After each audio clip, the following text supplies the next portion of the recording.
Afternoon students, जैसा कि आप जानते हैं कोविड-19 के कारण सरकार द्वारा ऑनलाइन क्लासेज का आयोजन करने के आदेश प्रदान किए गए हैं। इसी संदर्भ में मैं डॉक्टर महेश शर्मा, महाराजा अग्रसेन कॉलेज नगर, आज आपको डीएलएड सेकेंड ईयर के सोशल स्टडी सब्जेक्ट का कुछ स्टडी मटेरियल आपके सामने बता रहा हूँ। कृपया आप ध्यान से सुनें। इसमें जो टॉपिक हमने लिया है सामाजिक विज्ञान शिक्षण के सामान्य उद्देश्य। सामाजिक विज्ञान शिक्षण के सामान्य उद्देश्य कौन कौन से हैं, क्या है, इस बारे में हम अभी विस्तार से चर्चा करेंगे। तो इसमें पहला पॉइंट आता है हमारा, इसके उद्देश्यों में ज्ञान प्रदान करना।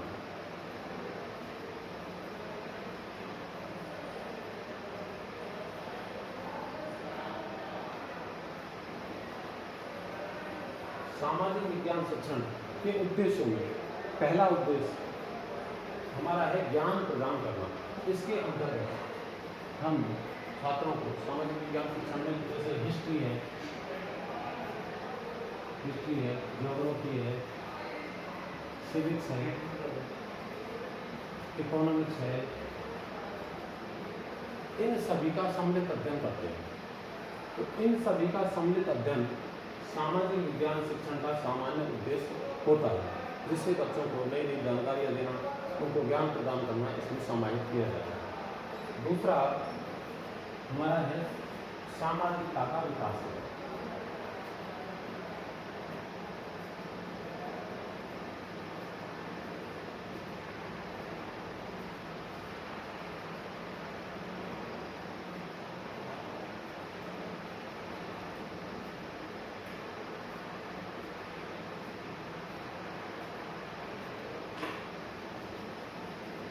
सामाजिक विज्ञान शिक्षण का के मुख्य उद्देश्यों में दूसरा है हमारा सामाजिकता का विकास करना। छात्रों में सामाजिकता का विकास जो करना जरूरी होता है।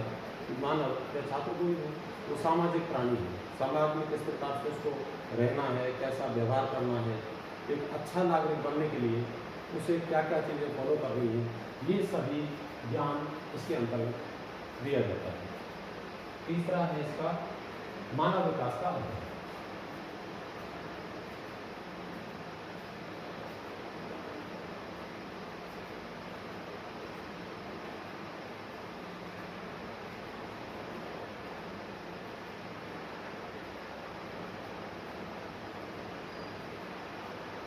सामाजिक विज्ञान शिक्षण के सामान्य उद्देश्यों में मानव विकास का अध्ययन ये एक अहम बिंदु है। इसमें हमें ये देखना होता है कि किन किन मानव सभ्यताओं का जन्म कहाँ कहाँ हुआ और उनसे क्या क्या नई जानकारियाँ प्राप्त हुई, क्या क्या अनुसंधान हुए और कितने सफल हुए और हम कितना प्रोग्रेस कर पाए। इन चीज़ों का ज्ञान इस सामाजिक विज्ञान शिक्षण के सामान्य उद्देश्यों में किया जाता है। नेक्स्ट, राष्ट्रीयता की भावना। चौथा पॉइंट है हमारा राष्ट्रीयता की भावना।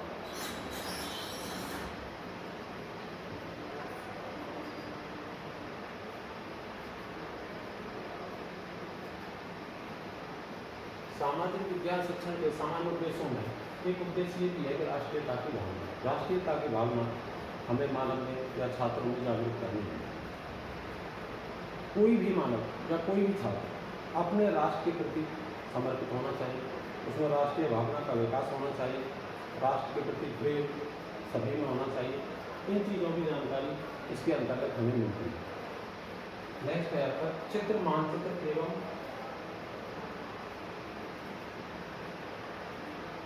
चित्र मानचित्र एवं ग्लोब। चित्र मानचित्र एवं ग्लोब को पढ़ना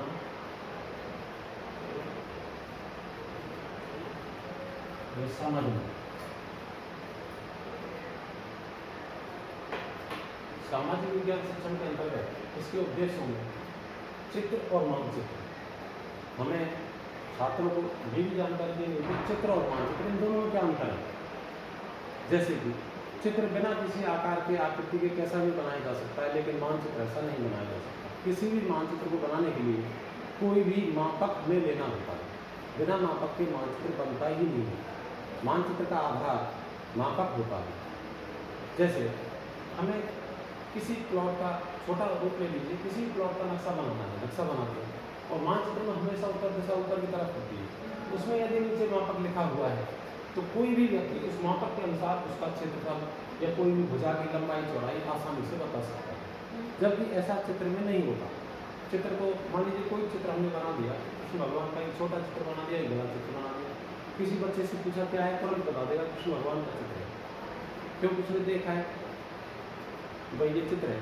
लेकिन चित्र कोई मापक द्वारा नहीं बनाया जाता, जबकि मानचित्र मापक के अनुसार ही बनाया जाता है, चाहे वो किसी क्षेत्र का हो, प्रदेश का हो, देश का हो या संसार का हो। नेक्स्ट पॉइंट अपना ग्लोब को पढ़ना। सामाजिक विज्ञान शिक्षण के अंतर्गत ग्लोब बच्चों को दिखाया जाता है। ग्लोब का अक्षांश देशांतर रेखाएं होती है, उनका भी एक अलग महत्व होता है। जैसे अक्षांश रेखाएं हैं तो किसी क्षेत्र का निर्धारण करने में अक्षांशों का महत्वपूर्ण योगदान होता है। मान लीजिए हमें किसी बच्चे से पूछना है कि भारत, किसी स्टूडेंट से पूछा कि भारत का विस्तार कहाँ से कहाँ तक है, तो आसानी से बता देगा सब 8 डिग्री 4 मिनट अक्षांश से 20 डिग्री 6 मिनट अक्षांश है, क्योंकि उसको पता है कि अक्षांशों के बीच निर्धारित है। अब हमने संसार का नक्शा बना दिया कोई भी, तो बच्चे से पूछा कि भाई बताइए भारत का विस्तार कहाँ है, यदि उसको नॉलेज है तो तुरंत बता देगा 0 डिग्री भूमध्य रेखा, 0 डिग्री अक्षांश है, 0 डिग्री देशांतर ग्रीनविच रेखा है।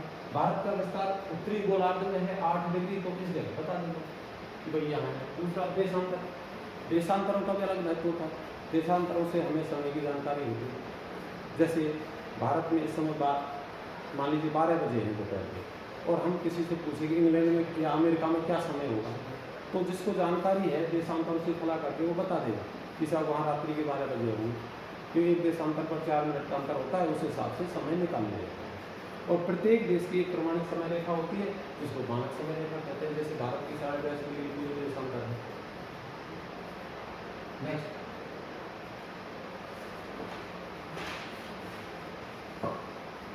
पर्यावरण का ज्ञान।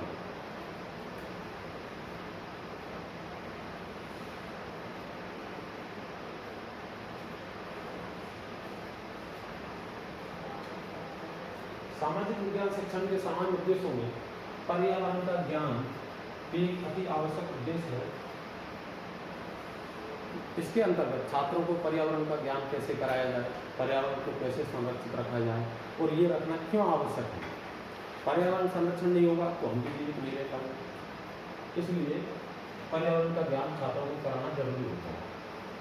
नेक्स्ट पॉइंट है अच्छी नागरिकता की भावना का विकास। अच्छी नागरिकता। हाँ जी सर, अभी सर जाओ गाड़ी जा रही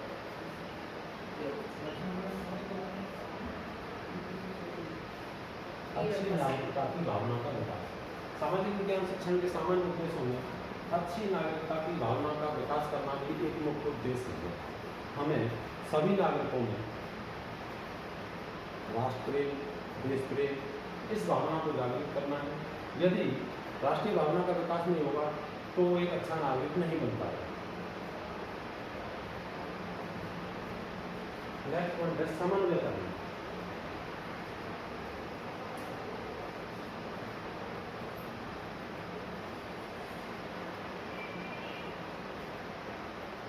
सामाजिक विज्ञान शिक्षण के उद्देश्यों में समन्वय करना भी बहुत जरूरी है। जैसे हिस्ट्री, ज्योग्राफी, सिविक्स, इकोनॉमिक्स, इन सब के अध्ययन में एक सामंजस्य होता है, समन्वय करना। इसके अलावा घर, परिवार, समाज, देश, हमें समन्वय स्थापित करके ही रहना है, जिससे हम एक अच्छे नागरिक बन सकें। तो आज बस इतना ही। अगले टॉपिक में फिर आपसे मुलाकात होगी। तब तक आप अपने आप को, अपने परिवार को सुरक्षित रखें और सोशल डिस्टेंसिंग का पालन करें। धन्यवाद।